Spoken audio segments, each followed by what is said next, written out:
Here to weigh in on Iran's big business push in Europe is Daniel Kochis, research associate at the Margaret Thatcher Center for Freedom. Thank you so much for joining us. So a lot of people watched the Iranian leader go around yesterday in Italy and move on to France and thought of it as a diplomatic mission, which no doubt it was. But he was also there opening his money bag, collecting contracts, and really refilling the coffers.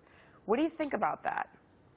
You're right. I think in Europe, financial considerations really trump security considerations and concerns more so than in the U.S. I think in the U.S., for companies and the government, these security threats that still exist, rightly so, still sort of trump those financial concerns. Look, in Europe, a country like Italy still has over 12% unemployment. For youth, it's close to 30%. They want to be the first movers into Iran to sort of ink those deals before any of their competitors in the rest of Europe get to those contracts. But aren't you a little surprised at France that they would put the interests of, say, Airbus, who is in there trying to make a big deal to sell, I think it is 100 new planes to Iran to replenish their fleet, which is so out of date, and they would put that ahead as recent victims of terror themselves, I mean, albeit at the hands of ISIS. You think that they would be sensitive to the fact that the money that is going to Iran, our own president and Secretary Kerry have admitted is going to make its way around to fund terror. Right.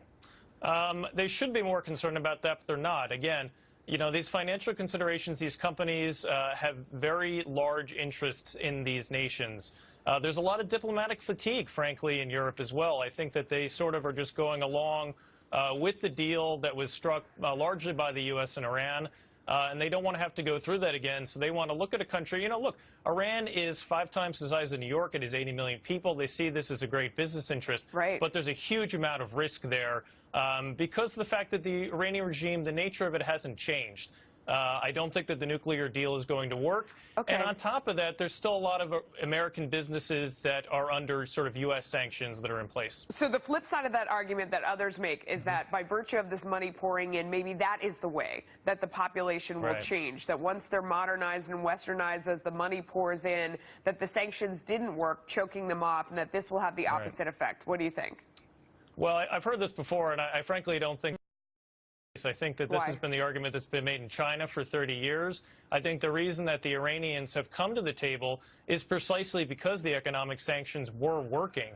And I think that that's why you hear the president of Iran saying, look, Congress is, the problem here, because they know that, the Europeans are going to somewhat remain skittish because of the banking, restrictions that are put in place from the U.S. Treasury sanctions that are still in place. So I don't think that the nature of the Iranian regime has changed. I mean, one quick example, there was a company that had a Kentucky Fried Chicken open in Iran. It was a knockoff, and the Iranians shut it down, not because of any sort of intellectual property, but because of the morality police. So I think that there's still huge problems. And look, you also have to consider that, depending on how the election turns out, you could have an American president come in and say they're going to scrap this deal altogether. Yeah, definitely. Daniel Kochis, thank you so much for joining us. Appreciate your time, David.